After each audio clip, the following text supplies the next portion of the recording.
Warahmatullahi wabarakatuh. Selamat malam untuk semuanya. Sebelumnya saya berterima kasih untuk para audien yang telah memberikan waktu untuk hadir di acara ini.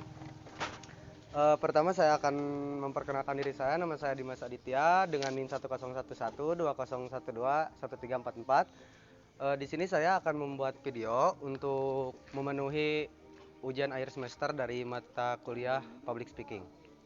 Di sini saya mewakili dari perusahaan Prima Food International atau yang sering kita ketahui adalah PT Prima Presmart. PT Prima Presmart merupakan sarana belanja online atau yang sudah melayani konsumen selama 10 tahun dan memiliki hampir 1.200 gerai di Pulau Jawa, Sumatera, dan Bali. Prima Presmart merupakan inovasi terbaru dari PT Prima Food International sebagai bagian dari PT Caron Pokpak Indonesia yang saat ini merupakan salah satu perusahaan pakan ternak terbesar yang ada di Indonesia. Untuk selanjutnya saya akan membahas sedikit tentang isu atau permasalahan yang pernah terjadi dari perusahaan ini. Untuk salah satunya adalah isu penunggakan gaji karyawan pada tahun 2022. Perusahaan PT Prima Presmart ini pernah menunggak gaji karyawan pada tahun 2022 sehingga mengakibatkan banyaknya karyawan yang memutuskan untuk putus kerja atau resign dari perusahaan ini. Situasi nunggak upah karyawan juga bisa menjadi masalah serius, bisa jadi masalah serius dan dapat mengakibatkan dampak negatif dari perusahaan dan semua karyawannya. Di sini saya akan memaparkan beberapa solusi untuk perusahaan Prima Presmart yang bisa dipertimbangkan. Untuk yang pertama adalah komunikasi terbuka. Perusahaan bisa terbuka atau memaparkan kepada karyawan atau menjelaskan situasi keuangan yang mungkin menjadi penyebab keterlambatan gaji dan memberikan jadwal pasti kapan upah akan dibayarkan. Untuk solusi selanjutnya memprioritaskan pembayaran upah. Jika memungkinkan, perusahaan sebaiknya memprioritaskan pembayaran upah sebagai prioritas utama dalam alokasi dana perusahaan. Untuk solusi selanjutnya adalah negosiasi dengan karyawan.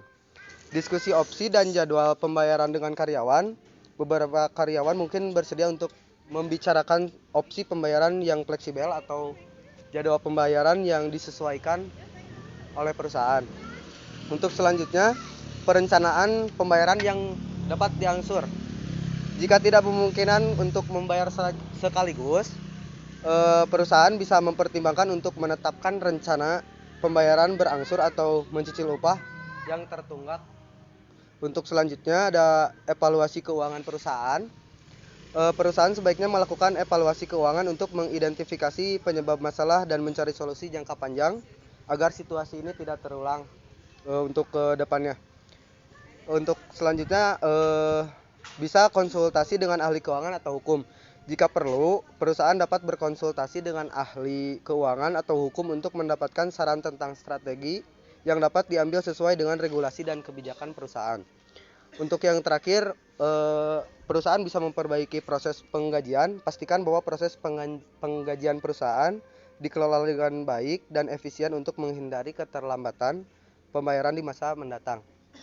Dan perlu diingat bahwa transparansi dan komunikasi yang baik antara manajemen dan karyawan sangat penting dalam mengatasi situasi penunggakan gaji ini. Menangani masalah ini dengan sensitivitas dan profesionalisme dapat membantu meminimalkan dampak negatifnya terhadap hubungan di antara semua pihak yang terlibat, termasuk dari pihak manajemen dan karyawan. Mungkin sekian perwakilan saya dari perusahaan Prima Presmart ini. Terima kasih.